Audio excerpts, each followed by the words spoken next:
Hey, what's up? Everyone, welcome back to the channel. Tonight, we're diving into a story that's equal parts mystery, magic, and medieval madness. The world of alchemy in the Middle Ages. Picture smoky labs, bubbling potions, and folks trying to turn lead into gold while dodging suspicious priests. This is the tale of one alchemist's quest, not just for riches, but for secrets that could change everything. So, grab a snack, hit that like button if you're hyped, and subscribe if you're new here. Drop a comment with where you're watching from and what time it is. I love seeing who's out there. All right, let's light the furnace and get started. We're in 14th century Prague, a city of spires, secrets, and just enough superstition to keep things spicy. Our guy is Elias, a scrappy alchemist with a knack for mixing potions and a habit of asking questions that make people nervous. Elias isn't some bearded wizard in a starry robe. He's a regular dude, maybe 30, with ink-stained hands and a cloak that's seen better days. He runs a small workshop tucked in a shadowy alley, where the air smells like sulfur, herbs, and burnt dreams. By day, he mixes remedies for local merchants, salves for burns, tonics for fevers, maybe a love potion for the baker who's sweet on the miller's daughter. By night, though, Elias chases the big prize, the Philosopher's Stone. Now, if you're thinking, isn't that just a Harry Potter thing? Nah, this is the real deal. Or at least, as real as medieval folks thought it was. The Philosopher's Stone was the ultimate alchemical niche, a mythical substance said to turn base metals like lead into gold, grant eternal life, and maybe even make your stew taste better. Alchemists like Elias were obsessed with it, not just for the bling, but because it promised mastery over nature itself. It was like the medieval version of hacking the universe's code. Problem is, nobody knew if it was real, and chasing it could get you rich. Dead, or excommunicated, Elias. He's betting on rich. Elias's workshop is a mess of glass vials, clay crucibles, and parchments scribbled with cryptic symbols. He's got a furnace that's more temperamental than a mule, a shelf of herbs that could either cure you or knock you out, and a book, a really old book, called the Codex Arcanum. This thing's his pride and joy.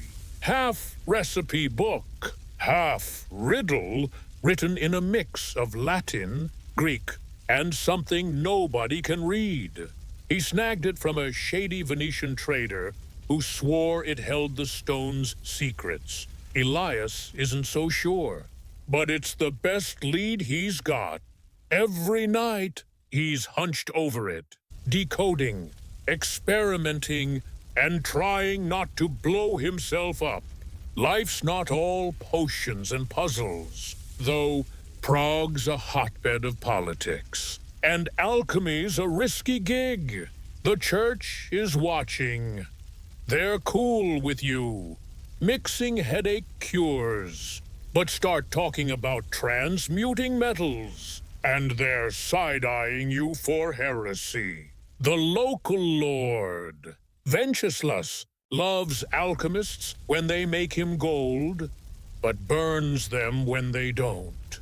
And then there's the Guild, a snooty club of respectable alchemists who think Elias is a hack because he didn't study in Paris. They're always sniffing around, trying to steal his recipes or report him for unorthodox practices. Elias keeps his head down, but trouble's got a way of finding him. One night, he's deep in an experiment, mixing mercury, sulfur, and a pinch of something he thinks is powdered moonstone when there's a knock at the door. Not a polite knock, either. It's the kind that says, "Open up," or "We're breaking it down."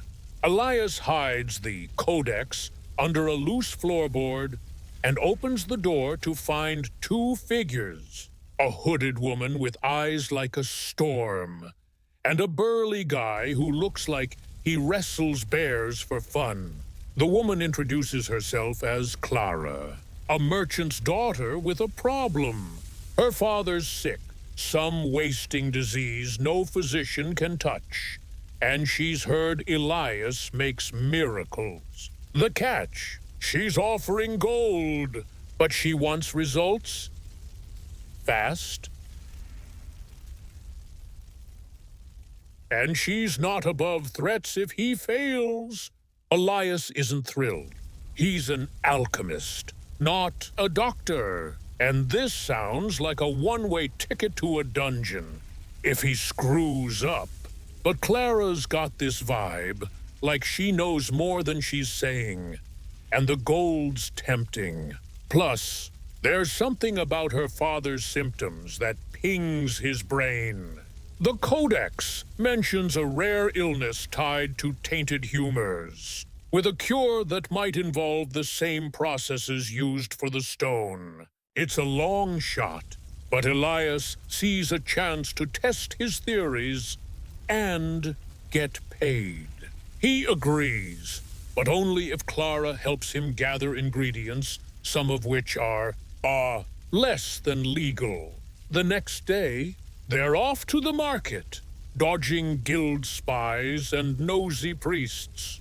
Clara's sharp, knows every backstreet in Prague, and isn't afraid to haggle with a butcher for ox blood, or charm a herbalist for mandrake root. Elias is impressed, but wary she's too clever, and he's not sure if she's an ally or a trap. The bear wrestling guy, Jan, tags along, mostly to glare at anyone who looks too long. By nightfall, they've got half the ingredients, but the big one's still missing, a rare mineral called cinnabar, which Elias needs for both the cure and his stone experiments. Problem is, the only supplier's a shady apothecary who works for Wenceslas, and he doesn't sell to nobodies. As they plot their next move in Elias's workshop, Clara drops a bombshell. Her father isn't just a merchant. He's a spy master for the Holy Roman Emperor. And his illness might not be natural. Someone's poisoning him. And if Elias can't save him, it's not just his rep on the line. It's a geopolitical mess. Elias feels the walls closing in. He's in over his head. But the Codex is whispering possibilities. And Clara's gold is already burning a hole in his pocket. He's got one shot to pull this off. And it's gonna take every trick he knows. That's where we're leaving it, Elias. Clara and Jan knee-deep in a dangerous game with the clock ticking. If you're digging this, smash that like button, subscribe for more, and let me know in the comments. Would you trust Clara, or is she bad news? I'm leaning toward trouble. Catch you in the next one. Joe, what's good? Everyone, we're back, diving deeper into the smoky, scheming world of Elias the Alchemist in 14th century Prague. Last time, our guy got roped into a high-stakes gig, saving a spy master's life with a potion that might also unlock the Philosopher's Stone.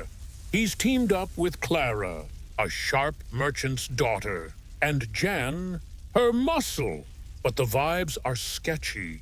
And the stakes are climbing, so grab a drink, hit that like button if you're ready, and subscribe if you haven't yet. Drop a comment with where you're watching from. Let's see who's out there. All right, time to stir the cauldron. Elias is in deep now. He's got Clara's gold, a deadline to save her dad, and a hunch that this wasting disease is poison tied to some big political game. The Codex Arcanum. His cryptic old book hints at a cure involving mercury.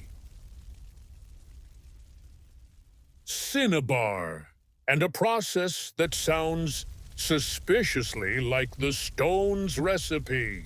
But cinnabar's the problem. It's a rare, red-hot mineral, and the only guy in Prague who's got it is Václav, an apothecary who's tighter with Lord Wenceslas than a miser with his coin. Václav doesn't deal with small-timers like Elias, and trying to buy from him is like asking a dragon for a loan. Worse, Elias is pretty sure the guild's watching his every move, waiting for him to slip up so they can raid his workshop. Clara's not fazed. She's got a plan: sneak into Václav's shop after hours and borrow the cinnabar. Elias thinks it's insane, but Clara's got this glint in her eye, like she's done this before. Jan just grunts and sharpens his dagger, which isn't exactly comforting. They agree to hit the shop at midnight, when Prague's streets are quiet, and Václav's supposedly at some fancy guild dinner. Elias spends the day prepping, mixing base potions, double-checking the codex, and trying not to panic about the fact that he's now a part-time thief. He also notices Clara's too calm, like she's holding cards he hasn't seen. Is she just desperate to save her dad? Or is there more to her story? He's not sure, but he needs her connections, so he keeps quiet. Midnight rolls around, and the trio creeps through Prague's foggy alleys. The city's eerie under-torchlight cobblestones slick, shadows dancing, and the occasional drunk stumbling home.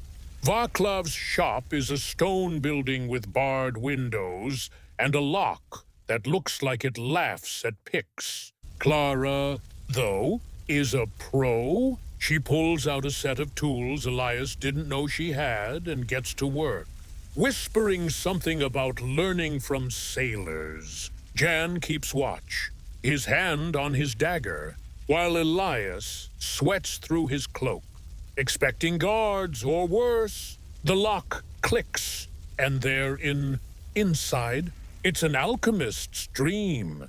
Shelves packed with vials of colored powders, dried herbs hanging like creepy chandeliers, and a faint glow from a banked furnace. Elias beelines for the cinnabar. He spots a locked chest, labeled with Václav's seal. Clara's already picking it, and Jan's looming like a human battering ram. They find the cinnabar, a shimmering red powder that feels warm to the touch. But before they can grab it, the door creaks upstairs. Václav's home early. Elias's heart's in his throat as they duck behind a workbench. Clara hissing for him to stay calm. Václav shuffles down, muttering about thieves and heretics, and starts poking around. It's tense. Elias is clutching the cinnabar jar. Jan's ready to pounce, and Clara's eyes are scanning for an exit. Luck's on their side. Václav gets distracted by a spilled vial and heads back upstairs. Cursing, they bolt. cinnabar in hand, and slip into the night. Back at Elias's workshop, they're buzzing half from adrenaline, half from the thrill of pulling it off. Elias starts prepping the potion, grinding the cinnabar with mercury and herbs, while Clara watches, asking questions that are way too specific for a merchant's kid. Jan's outside, keeping an eye out for trouble. The potion's tricky. It needs to simmer for hours. And Elias has to chant lines from the Codex to align the humors. He's not sure if it's magic or just focus, but it feels like the air's humming. As the potion brews, Clara opens up a bit. Her dad's not just a spy master. He's got dirt on half the nobles in the Holy Roman Empire, and someone wants him dead before he talks. She thinks the poison's alchemical, maybe even tied to the guild, which makes Elias's stomach drop. If the guild's involved, they're not just snooty, they're dangerous. He's starting to wonder if the Codex's cure is a setup, a way to drag him into this mess. But the potion's turning gold, just like the book said. And he's too deep to back out now. Dawn's breaking when the potion's done. It's a shimmering liquid that smells like metal and earth. And Elias is half convinced it'll either save Clara's dad or kill him faster. They head to her father's house, a guarded manor on the edge of Prague. The place is crawling with armed men, and Clara's dad, Pavel, is a ghost of a man, pale and wheezing in a massive bed. Elias administers the potion, his hands shaking, while Clara grips her father's hand. Jan's at the door, glaring at the guards like he's daring them to try something. For a moment, nothing happens. Then Pavel coughs, color creeps into his face, and his breathing steadies. It's working, or at least it's not killing him. Clara's eyes shine with relief. But Elias isn't celebrating yet. One of the guards recognizes him, muttering about that alley alchemist.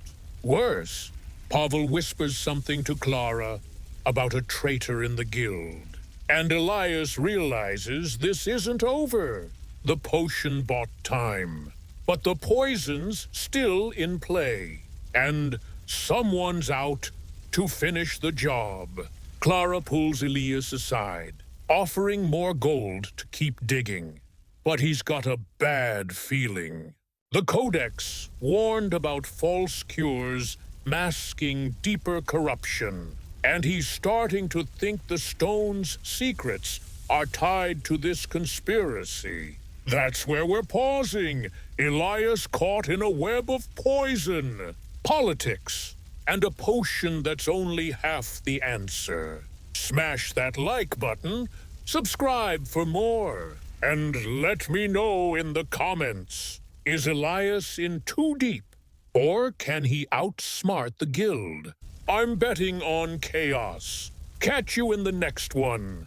What's up, everyone? We're back for the final chapter of Elias's wild ride through the alchemical underbelly of 14th century Prague. Last time, our boy pulled off a heist, brewed a potion that saved a spy master's life barely, and stumbled into a conspiracy that's got the guild, the church, and maybe even the emperor's court in a tangle. The Philosopher's Stone is still out there, but Elias is starting to wonder if it's a prize or a curse. So, grab something to munch on, hit that like button if you're pumped, and subscribe if you're new. Drop a comment with where you're watching from. Let's see who's out there. All right, let's crack the Codex one last time. Elias is on edge. The potion worked Pavel's breathing easier, but he's not cured.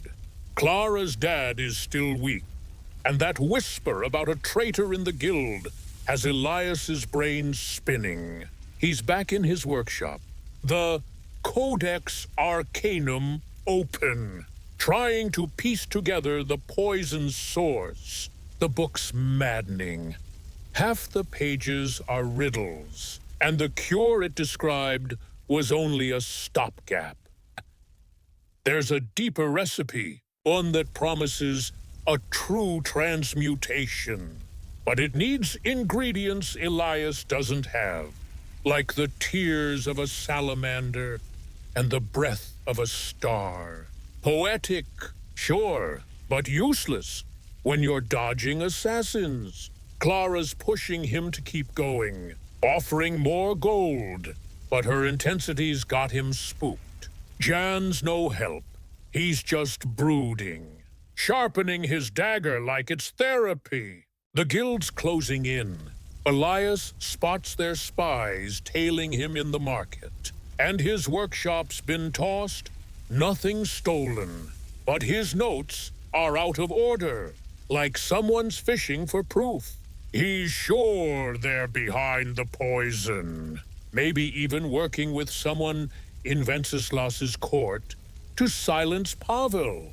The cinnabar heist probably tipped them off, and Václav's not the type to forgive. Elias needs answers, and the Codex points to one place, the old Jewish cemetery, where a mysterious scholar named Rabbi Lowe supposedly knows the stone's secrets. Clara's skeptical. Lowe's a recluse, half mystic, half genius, but Elias figures it's his only shot. They head out at dusk, slipping through Prague's Jewish quarter. The cemetery's a maze of crooked tombstones, lit by flickering lanterns. Lou's there, an old man with a beard like a waterfall, and eyes that see through you. He's not thrilled about visitors, but the Codex gets his attention. He recognizes it not as a recipe book, but as a map to the alchemy of the soul. The stone, he says, isn't just gold, it's truth. And the poison plaguing Pavel is a metaphor for corruption in Prague itself. Lowe decodes a Codex passage, revealing the salamander's tears are a rare crystal found in a nearby mine, and the star's breath is a gas released during smelting. It's not magic, it's science, hidden in mystic mumbo-jumbo. But Lowe warns Elias, the guild's master, a shadowy figure called the Black Alchemist, wants the stone for power, not wisdom. And he's the one poisoning Pavel, armed with Lowe's clues. Elias, Clara, and Jan head to the mine, a grim pit outside Prague. It's guarded by Wenceslas's men, which screams setup. Clara's connections get them past the guards. But inside, it's a labyrinth of tunnels, damp and suffocating. They find, well, hey, what's up, everyone? Welcome back to the channel. Tonight, we're diving into a story that's got it all magic. Betrayal and a medieval town where secrets are woven tighter than a royal tapestry. This is The Weaver's Curse, a tale about a woman whose loom spins more than thread, and a curse that's got everyone spooked. So, grab a snack, hit that like button if you're ready, and subscribe if you're new here. Drop a comment with where you're watching from and what time it is. I love seeing who's out there. All right, let's unravel this thing. We're in 13th century Bruges, a bustling Flemish town where wool is king and weavers are basically rock stars. Our main character is Margaret, a 28-year-old weaver with hands that work magic on a loom and a sharp tongue that keeps nosy neighbors at bay. Margaret's not your typical medieval gal. She's single, runs her own workshop, and has a niche for creating tapestries so vivid they look alive. Her work's in demand. Merchants want her scenes of knights and forests. Nobles commission her for family crests. And even the local church has her weaving saints that seem to glow. But Margaret's got a secret. Her tapestries aren't just art. They're cursed, or so the rumors say. See, Margaret's family has a weird legacy. Her grandmother, Agnes, was a weaver too, but she got burned at the stake for witchcraft after her tapestries started freaking people out. One showed a merchant ship sinking days before it actually sank. Another depicted a noble's death.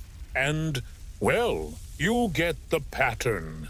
Folks said Agnes wove fate itself, binding people's lives into her threads. Margaret inherited her loom, her skill, and maybe the curse. She doesn't believe in it. Not really. But her tapestries do have a knack for predicting trouble. Last month, she wove a market scene with a burning stall. And sure enough, a fire broke out. Coincidence? She hopes so. But the townsfolk are whispering, Margaret's workshop is a cozy chaos of wool skeins, dye vats, and a massive loom that creaks like it's got opinions. She works with her apprentice, Lise, a 16-year-old orphan who's quick with a needle but too curious for her own good. Lisa is obsessed with the curse, always asking if Margaret's threads are special. Margaret brushes it off, but she's nervous. The Guild Bruges' powerful weavers club runs the wool trade like a mafia, and they don't like freelancers like her. The guildmaster, Peter, a greasy guy with a smile like a snake, keeps trying to buy her out or shut her down. He says her tapestries are unnatural, but Margaret suspects he just wants her niche for himself. One rainy night, trouble knocks. A stranger in a hooded cloak slips into the workshop, dripping wet and reeking of desperation. It's Clara, a noblewoman from a nearby castle. With a wild story, her husband, Lord Roland, is dying, and she thinks it's no accident. She's seen Margaret's tapestries and believes they hold answers. Clara wants a new one, woven fast, to reveal who's behind Roland's illness. She's offering a fat purse of silver, but there's a catch. If Margaret's wrong, or if the tapestry stirs up trouble, Clara's not above blaming her for witchcraft. Margaret's gut screams to say no. Her last prophetic tapestry got her a week of glares from the priest, but the silver's tempting, and Clara's got a dagger in her belt that says she's not asking twice. Margaret takes the job, mostly to keep Lisa fed and the guild off her back. She and Clara haggle over details. The tapestry needs to show Roland's hall, his courtiers, and any hint of betrayal. Lisa is thrilled, already sketching designs. But Margaret's worried. Weaving's slow, and her curse isn't something she controls. She starts the next day, her fingers flying over the loom, blending blues for the hall's banners and reds for the courtiers' robes. As she works, something weird happens. The threads feel heavy, like they're pulling her hands, and the image takes shape faster than it should. By dusk, she's got half the hole done, and there's a figure she didn't plan. A shadowed man holding a vial, standing over Roland's bed. Lisa gasps, saying it's the curse at work. But Margaret snaps at her to hush. She's not sure what's happening, but the tapestry's giving her chills. That night, she dreams of Agnes, her grandmother, warning her to cut the thread before it's too late. She wakes up sweating, the loom looming in the dark, like it's watching her. Morning brings more trouble. Peter's at the door with 2 guild enforcers, demanding to inspect her work. He's heard about Clara's commission and wants to know why a noble's throwing silver at a witch's loom. Margaret stalls, hiding the tapestry under a cloth. But Peter's not buying it. He leaves with a threat. Finish the job! But if it smells like heresy, she's done. Clara returns that evening, her face pale. Roland's worse, and she's desperate. When she sees the tapestry's shadowy figure, her eyes widen. She recognizes the vial. It's poison, she says, and the man looks like Roland's steward. Godric, Margaret's head spins. Did she weave the truth? Or is the curse playing tricks? Clara wants to confront Godric, but Marguerite begs her to wait. She needs to finish the tapestry to be sure. Clara agrees, but only for a day, and leaves Jan, her burly guard, to watch the workshop. Margaret's trapped with a half-done tapestry, a curse she doesn't understand, and a guild ready to burn her out. That's where we're leaving it. Margaret's loom spinning secrets, and the curse tightening its grip. Smash that like button, subscribe for more, and let me know in the comments, is Marguerite cursed, or is she just too good at her job? I'm betting on spooky. Catch you in the next one. Yo, what's good? Everyone, we're back, diving deeper into The Weaver's Curse, where Margaret's tapestries are spilling secrets and Bruges is getting way too hot for comfort. Last time, our weaver got roped into weaving a tapestry for a desperate noblewoman, Clara, to save her dying husband. Roland, the loom's acting weird, spitting out images of a shadowy poisoner, and the guilds sniffing around, ready to call witchcraft. With Clara's guard, Jan playing babysitter and Lisa hyped on curse talk. Margaret's in a tight spot, so grab a drink, hit that like button if you're vibing, and subscribe if you haven't yet. Drop a comment with where you're watching from. Let's see who's out there. All right, let's thread the needle. Margaret's barely slept. Her workshop feels like a cage, with Jan looming by the door and the half-finished tapestry glaring from the loom. That shadowy figure with the vile Godric, Roland's steward, is burned into her brain. Is it real? Or is the curse messing with her? Lisa is no help, humming and sketching like this is a game. But Margaret's got bigger problems. The guildmaster, Peter, is out for blood, and Clara's only given her a day to finish the tapestry before she storms off to accuse Godric. If Margaret's wrong, she's toast, literally. If the church gets involved, she needs answers. And the only clue is her grandmother Agnes's loom. which feels like it's got a mind of its own. She gets to work, her fingers aching as she weaves the rest of Roland's haul.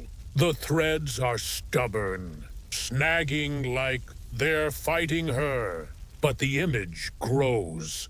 Courtier, a feast, and Godric. Clearer now, slipping something into a goblet. Margaret's heart races. She didn't plan this, but the tapestry's telling a story. Lisa whispers, "It's the curse." But Margaret's starting to wonder if it's something else, like a memory trapped in the wool. She remembers Agnes's stories about weaving truth, using special threads blessed by a hedge witch. Could Margaret's wool sourced from a shady trader be laced with something weird? She shakes it off. That's Lisa-level nonsense. Still, she cuts a thread to test later, hiding it in her apron. Clara shows up at noon, twitchy and pale. She sees Godric in the tapestry and flips, ready to drag him to Roland's bedside. Margaret begs for time. She needs to confirm the poisoner's motive. And the tapestry's not done. Clara's not happy, but agrees to wait till dawn, leaving Jan to motivate Margaret. Jan's less thug now, more bored, and lets slip that Clara's got enemies at court who'd love to see Roland dead. Margaret files that away, her mind spinning. If Godric's poisoning Roland, who's pulling his strings? The Guild, a rival noble. She needs to dig deeper. But Peter's enforcers are circling, and she's running out of moves. Lisa suggests sneaking into the guild hall to snoop. Peter's got records on every weaver, maybe even dirt on Godric. Margaret thinks it's suicidal, but with Jan distracted by a jug of ale, it's now or never. She and Lisa slip out at dusk, cloaks up, dodging Bruges' muddy streets. The Guildhall's a fortress of oak and stone, but Lisa knows a servant's entrance from her orphan days. They creep in, hearts pounding, and find Peter's office, a mess of ledgers, dye samples, and a locked chest. Margaret picks the lock, turns out. Weaving teaches you dexterity and finds a letter. It's from a noble, hinting at a deal to remove Roland for a trade monopoly. Peter's name is all over it, and there's a vial of green powder tucked inside, labeled Nightshade. Margaret's gut twists. This is the poison, and Peter's in on it. Before she can grab the letter, footsteps echo. It's Peter, back early from a tavern. Margaret and Lise dive under a table, barely breathing as he rummages, muttering about that witch's loom. He grabs a ledger and leaves, but Margaret's sure he sensed something. They snatch the vial and letter, then bolt, nearly tripping over a guard. Back at the workshop, Jan's asleep, and Margaret hides the evidence under the loom. She's got proof now, but exposing Peter means taking on the guild and maybe Wenceslas's court. Lisa is all in, but Margaret's scared. Her grandmother died for less. She weaves through the night, finishing the tapestry. The final threads show Godric passing the vial to Peter in a dark corner, sealing their guilt. Margaret's hands shake. She didn't choose this image. The loom did. Clara arrives at dawn, furious but awestruck by the tapestry's clarity.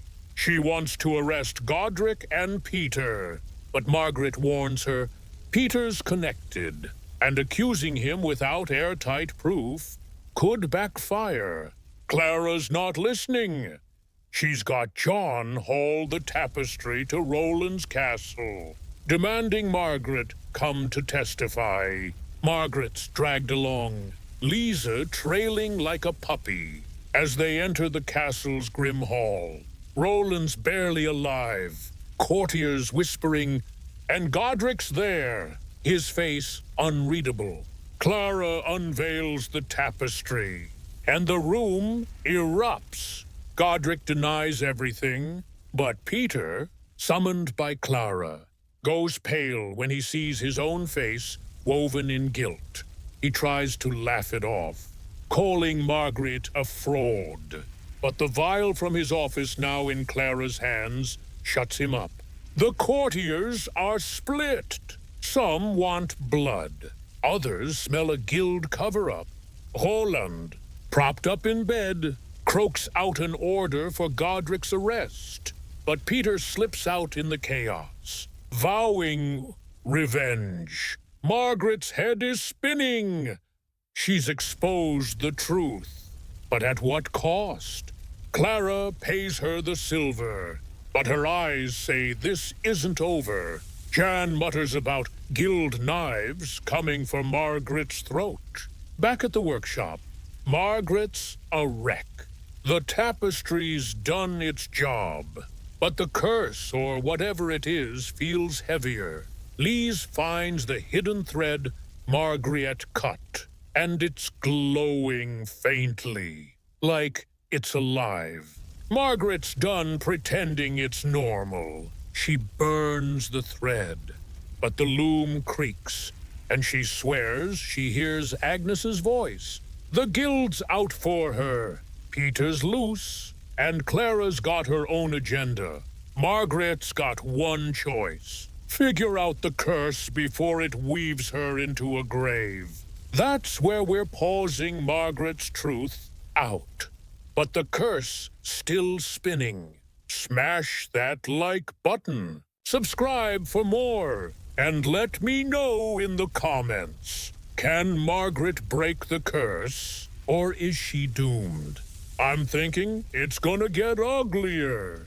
Catch you in the next one. What's up, everyone? We're back for the final chapter of The Weaver's Curse. And it's about to get wild in Bruges. Margaret's tapestry exposed a poison plot, fingering the guildmaster Peter and Roland's steward Godric. But Peter's on the run, and the curse on her loom is feeling more real than ever, with the guild out for blood. Clara playing her own game, and Lisa hyped on mystic vibes.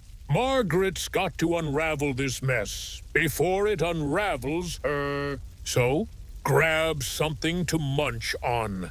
Hit that like button if you're pumped, and subscribe if you're new. Drop a comment with where you're watching from.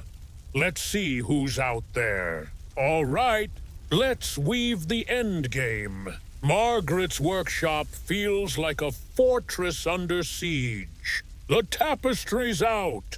Godric's in chains. But Peter's vanished, and Bruges is buzzing with rumors of witchcraft. Margaret's name is everywhere. Some call her a hero, others a witch, and the guilds spreading the latter. Lise is freaking out, saying the loom's angry after Margaret burned that glowing thread. Margaret's done with curse talk. She wants answers. The loom's been in her family for generations, and Agnes's death wasn't just bad luck. She digs through old letters hidden in the workshop, finding one from Agnes. The loom binds truth, but truth cuts deep. Guard the niche of the weaver's blood. Cryptic, but it's a clue. Maybe the curse is tied to her family's actual blood. Clara's no help. She's holed up in Roland's castle, playing politics while Roland recovers. She sends John with a message: stay quiet, or The church will investigate Margaret's loom. Jan's softer now, admitting Clara's scared of the guild's reach. He warns Margaret that Peter's got friends in Wenceslas's court, and they're planning to frame her for heresy to cover the poison plot. Margaret's livid. She saved Roland, and now she's the scapegoat. Lisa suggests running, but Margaret's not leaving her loom. It's her niche, her life, and maybe the key to breaking the curse. She dives into the niche of weaving truth. Agnes's letter mentions a blood ritual to control the loom's power, but it's risky. Bind your fate to the threads, and you might not come back. Margaret's skeptical, but the loom's been acting weird, spitting out images she didn't choose. She tests it, weaving a small cloth with a drop of her blood mixed into the dye. The loom hums, and the cloth shows Peter hiding in a tavern by the docks. It's freaky, but it's proof. The curse is real, and her blood's the trigger. Lisa is all in, ready to storm the tavern. But Margaret needs a plan. Peter's not alone, and the guild's got muscle. They enlist John, who's fed up with Clara's games and likes Margaret's grit.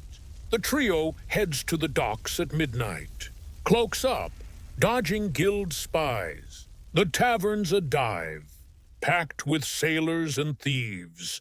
Peter's in a back room, scheming with a hooded noble Marguerite recognizes from Clara's court. She overhears them. They're planning to burn her workshop, pin Roland's poisoning on her, and seize her loom for its power. Peter's obsessed, thinking the loom can make him rich by predicting trade deals. Margaret's blood boils. This isn't about her. It's about her family's legacy. She weaves a quick distraction, a cloth showing a brawl breaking out in the tavern. It works. The room erupts in fists and spilled ale, letting them slip into Peter's hideout. Jan tackles the noble, who squeals about a guild plot to control Bruges' wool trade. Peter's not going down easy. He pulls a dagger, ranting about the loom's divine gift. Margaret faces him, holding the blood-woven cloth, and it glows, showing Peter's fate. A noose? He freezes, terrified, and John knocks him out. They drag Peter and the noble to Clara, who's forced to act now that the court's involved. At Roland's castle, Margaret lays it all bare. The poison, the guild's plot, the loom's curse. Clara's shaken, but grateful Roland's awake, confirming Godric's guilt and Peter's scheme. The noble spills everything, implicating guild leaders in a trade monopoly scam. Wenceslas's men arrest Peter, but Margaret's not clear yet. The church wants her loom examined, and Clara's too weak to stop them. Margaret makes a deal. She'll weave one last tapestry for the court, proving her innocence, but only if they leave her alone. Clara agrees, and Margaret returns to her workshop. Loom ready, blood pounding, she weaves her story. Agnes is burning, her own struggle, the guild's greed. Her blood's in the threads, and the loom sings, showing truth without judgment. The tapestry's a masterpiece. Saints weep, nobles bow, and even the priest shuts up. The court's awestruck. Wenceslas decrees Margaret's loom sacred, untouchable. The guild's gutted. Peter's exiled, and Margaret's free, but the curse, it's still there. She feels it in her hands, her dreams, her blood, She tells Lisa to burn the loom if she dies. But Lisa swears to learn its niche. Jan sticks around, a friend now, and Clara sends silver as thanks. Margaret's done running. The loom's hers, curse and all, and she'll weave truth, no matter the cost.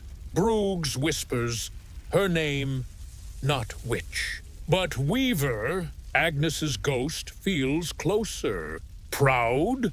Margaret's not sure what's next, but her threads are her own, and that's enough. That's the end of the Weaver's curse. But we've got more stories coming. Smash that like button, subscribe for more, and let me know in the comments. Would you weave with a cursed loom? I'd probably stick to knitting. Catch you in the next one. Hey, what's up, everyone? Welcome back to the channel. Tonight, we're diving into a story that's all about ink, intrigue, and a medieval mystery that could shake an entire kingdom. This is The Scribe's Secret, a tale of a guy with a quill sharper than a sword and secrets that could get him killed. So, grab a snack, hit that like button if you're hyped, and subscribe if you're new here. Drop a comment with where you're watching from and what time it is. I love seeing who's out there. All right, let's crack open the parchment. We're in 12th century Winchester, England, a city buzzing with monks, merchants, and more than a few shady deals. Our main character is Alric, a 25-year-old scribe with a knack for copying manuscripts and a habit of noticing things he shouldn't. Alric's not some cloaked hero. He's a lanky guy with ink-stained fingers, a patched tunic, and glasses he made himself from polished glass because he's half blind without them. He works in the scriptorium of Winchester Cathedral, where monks churn out Bibles, chronicles, and the occasional love poem for a noble who pays extra. Alric's niche is his speed. He can copy a page faster than anyone, and his letters are so neat they look printed. But speed comes with a price he sees too much. The scriptorium's a quiet place, all quills, scratching, and candlelight flickering. But it's also a hub for secrets. Nobles send coded letters, bishops hide heretical texts, and kings use scribes like Alric to record or bury truths. Alric's latest job is copying a chronicle for King Henry II's one, a dry history of his reign. But while working late, he stumbles on a hidden page in the original manuscript. Tucked behind a false binding, it's not history, it's a confession, written in cipher, claiming Henry's brother, William Rufus, didn't die in a hunting accident in 1100. It says he was murdered, and Henry knew. This is dynamite. If it's true, it could topple the king, spark a civil war, or at least ruin Alric's day. Alric's no fool. He wants to burn the page and forget it, but his curiosity's a curse. He's always been a puzzle nerd, decoding merchants' tallies for fun. The cipher's tough, a mix of Latin and symbols he's never seen. But he cracks enough to know it's signed by someone called the Owl. He hides the page in his sleeve, planning to decode it later. But the scriptorium's not safe. Brother Cedric, the head scribe, is a grumpy old monk who watches Alric like a hawk. And there's a new guy, Brother Osric, who's too friendly. always asking about Ulrich's work. Ulrich smells a rat. Someone knows the page is missing. Trouble hits fast. That night, a stranger slips into the cathedral's cloister, where Ulrich's grabbing air after hours of quill cramps. She's Edith, a merchant's widow, with a sharp stare and a velvet pouch of silver. She says she's heard Ulrich's clever with secrets and needs him to decode a letter her husband left before dying mysteriously. The letter's in the same cipher as the Chronicle's hidden page, and Edith swears it's about a plot against the king. She's offering enough silver to buy Ulrich a new life, but her story's shaky. She knows too much about the cathedral. And her guard, a hulky guy named Godric, looks ready to snap Ulrich's neck if he says no. Ulrich's torn. The silver's tempting. He's tired of eating gruel and dodging Cedric's sermons, but 2 ciphers in one day. That's no coincidence. He takes the job, figuring he can decode Edith's letter and the Chronicle page together. Maybe get answers without sticking his neck out. Edith leaves the letter and half the silver, with Godric glaring like he's memorizing Ulrich's face. Back in his tiny cell, Ulrich works by candlelight. Quill flying. The ciphers match, and both mention the owl, a shadowy figure tied to a group called the Order of the Quill. It's some kind of secret society, and they're not happy about Henry's rule. Morning brings more heat.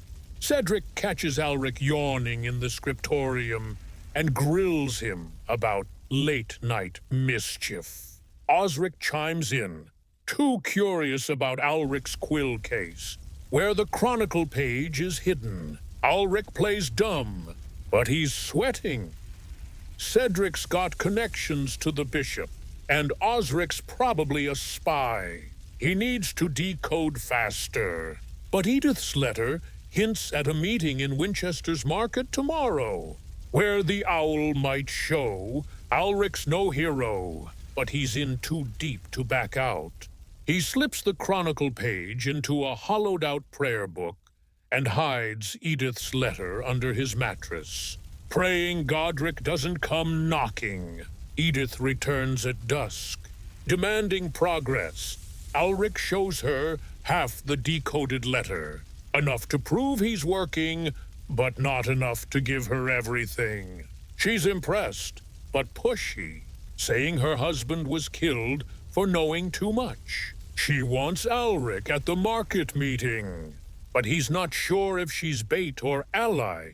Godric's watching, and Ulrich's gut says, the Order of the Quill isn't just talk.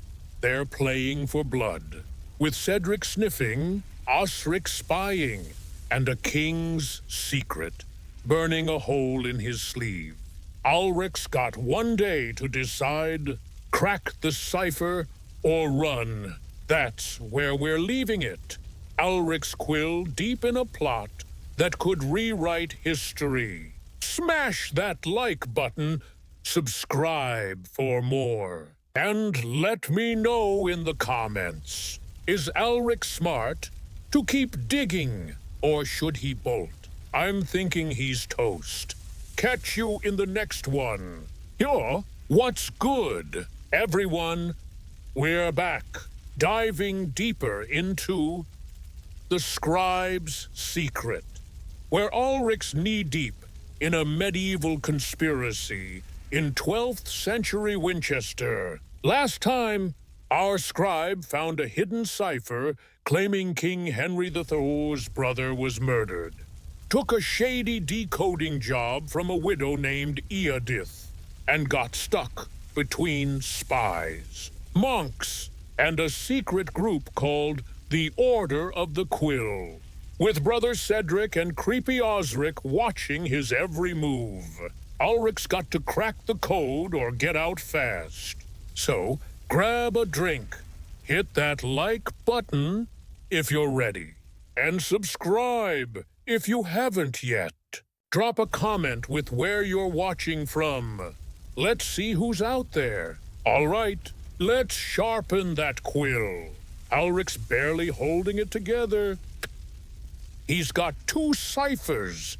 One from a royal chronicle, one from Edith's dead husband, both pointing to the owl, and a plot against King Henry.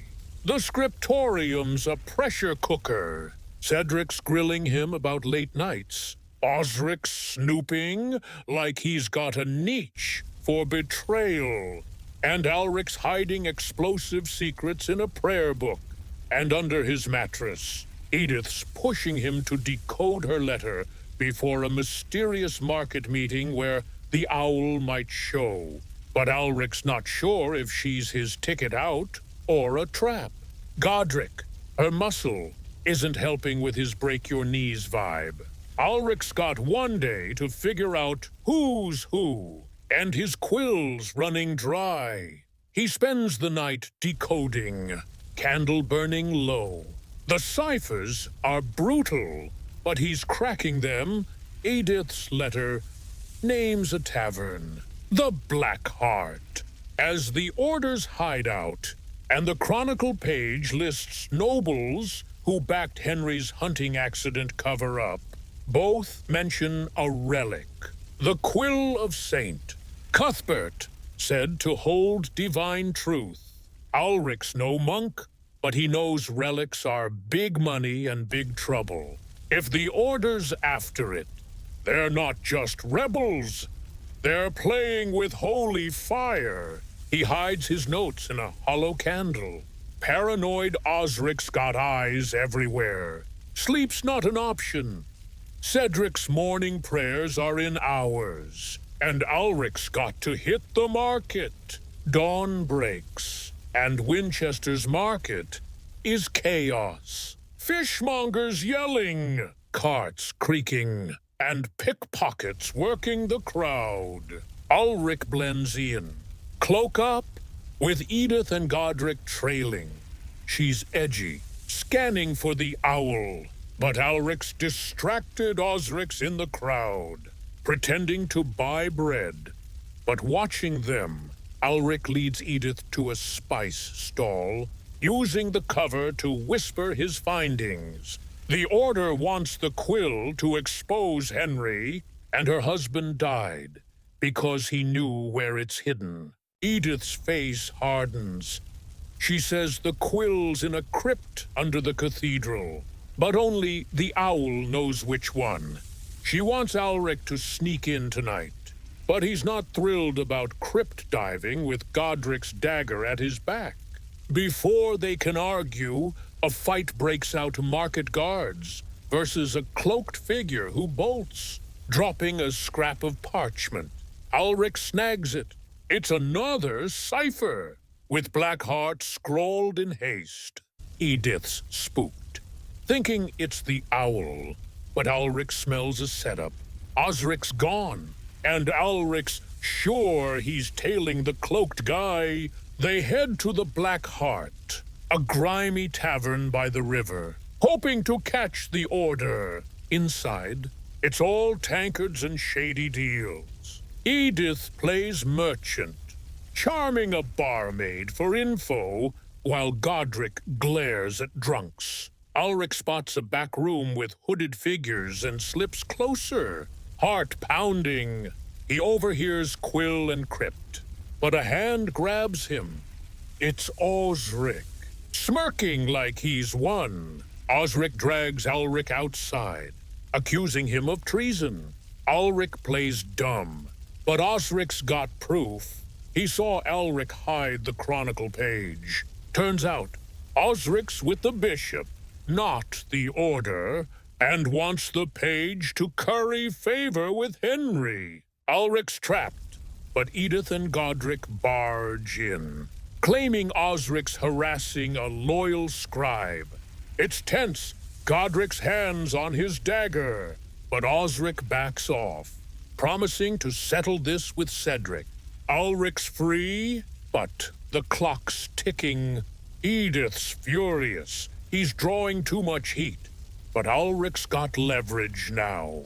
He knows the crypt's under Saint Swithin's shrine. Thanks to the tavern talk, he demands Edith's full story before he risks his neck. Back at the cathedral, Edith spills her husband was an order member, killed by the owl for trying to sell the quill's location. She's not just a widow. She's hunting revenge. And Ulrich's her key, Godric's her cousin. Loyal but twitchy. And she's got no one else. Ulrich's torn. Edith's cause feels real. But her lies make him wary. He agrees to hit the crypt, but only if Godric stays outside. That night, he and Edith sneak into the cathedral, dodging monks. The crypt's a maze of stone coffins, lit by Ulrich's stolen candle. They find Saint Swithin's shrine, and Ulrich decodes a carving.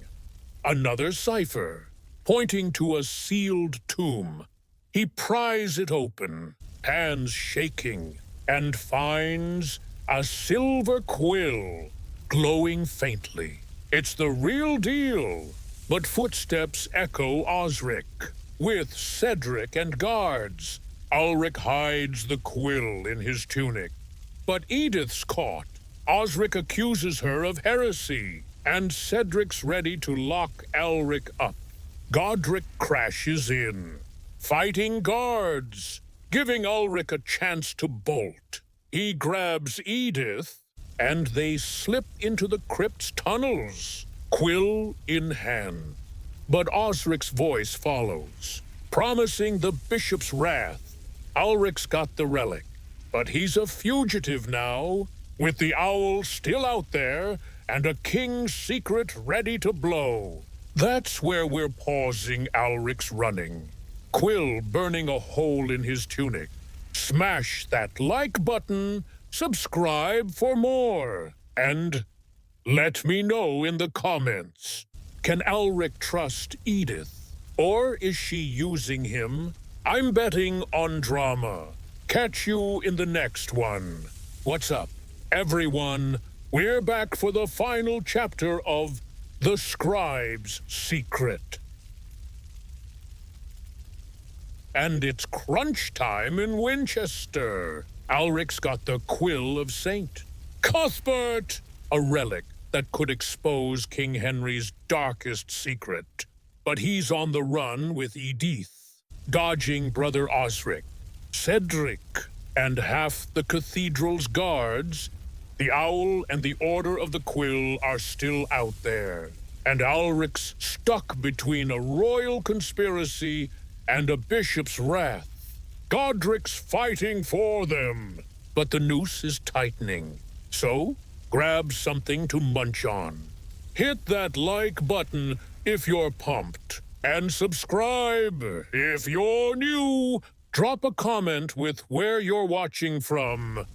Let's see who's out there. All right, let's ink the finale. Ulric's heart's hammering as he and Edith scramble through the cathedral's crypt tunnels. The quill tucked in his tunic like a hot coal. The air's damp, the walls slick with moss, and Osric's voice echoes behind them, barking orders to guards. Edith's fast, her cloak snagging on stones, but she's not panicking yet. Ulric's mind's racing. The quill's real, glowing like it's got a pulse. And the ciphers he decoded prove Henry's brother was murdered. If this gets out, its war nobles will pick sides, and Ulric's head will be the first to roll. Edith's no saint either. She's after revenge for her husband, but Ulric's not sure she won't sell him out to save herself. Godric's back there, buying time. But one guy against guards. Not great odds. They hit a dead end, a sealed grate leading to the river. Ulric's quill-sharp brain kicks in. he decodes scratches on the grate. A cipher left by the Order. It opens with a click, and they slip out, splashing into icy water. The river's dark, Winchester's lights flickering above. But guards are closing in. Edith leads them to a fisherman's hut. Her old hideout. It's a damp shack, but safe for now. Ulrich pulls out the quill. It's silver glinting. Edith's eyes lock on it. She says it's a niche for truth, forcing anyone who holds it to speak honestly. Ulrich tests it, gripping it tight, and blurts out, he's terrified of dying. A nobody. Edith laughs, then admits she's scared. The owl will kill her like her husband. The quill's magic. All right, but it's a double-edged sword. Ulrich decodes the last of the ciphers using the quill's glow. The chronicle page names the owl as Robert, a disgraced noble exiled after William Rufus's death. He's back, leading the Order to overthrow Henry with the quill's truth. Edith's letter reveals Robert's hiding in a ruined priory outside Winchester. Planning to rally nobles, Ulrich's gut says, confront him, expose Robert before Osric catches them. But Edith wants to hand the quill to a rival lord, hoping he'll protect her. Ulrich's not buying it. Lords don't save scribes. He convinces her to hit the priory, promising to decode Robert's plans. Godric limps in, bloodied but alive, saying guards are scouring the city. They've got hours. Tops. The priory's a crumbling heap, moonlight glinting off broken arches. Ulrich, Eadith, and Godric creep in, the quill humming in Ulrich's hand. They find the Order-hooded figures chanting around a fire. Robert at the center, a tall man with a scar like a lightning bolt. Ulrich's plan is simple. Use the quill to force Robert's confession, then bargain with Henry for mercy. But Robert spots them, his voice cold. He knows Ulrich's got the quill and offers a deal. Join the Order, expose Henry, and live as heroes. Edith wavers her husband believed in Robert's cause. But Ulrich's done with secrets. He grips the quill, shouting Robert's crimes: murder, treason, betrayal. The quill's power hits like a wave, and Robert confesses, spittle flying, naming nobles in the plot. The Order turns on Robert, but Osric crashes in with guards, Cedric sneering behind him. It's chaos, swords clash, and Ulrich ducks a blade, clutching the quill. Edith fights beside Godric, her dagger flashing, but they're outnumbered. Ulrich makes a desperate play. He tosses the quill to Cedric, yelling, "It's proof of loyalty to Henry." Cedric catches it, and the quill forces him to blurt his own secret. He's been selling cathedral relics for coin. The guards hesitate, shocked, and Godric seizes the moment. Knocking Osric out, Ulrich grabs the quill, and they bolt, leaving Robert to the guards. Back in the fisherman's hut, Ulrich's a wreck. The quill's truth saved them, but it's too dangerous to keep. Edith wants to destroy it, but Ulrich's got another idea.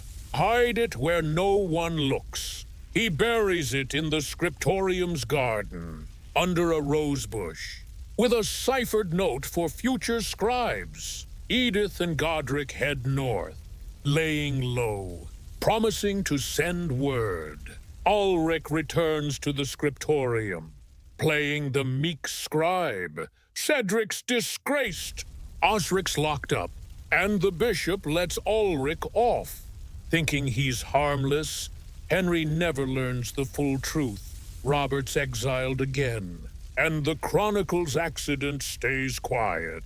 Ulrich's back to copying manuscripts, but he's changed. The quill's niche taught him truth, cuts deeper than lies. He decodes for fun now, helping merchants, never nobles. Edith sends a letter. Months later, she's safe. Godric's her bodyguard, and she's weaving a new life. Ulrich smiles, quill in hand, knowing he outwrote a king's secret. Winchester whispers of the owl, but Ulrich's just a scribe. His niche sharper than ever. That's the end of the scribe's secret. But more stories are coming. Smash that like button, subscribe for more, and let me know in the comments. Would you keep the quill or ditch it? I'd bury it deep. Catch you in the next one.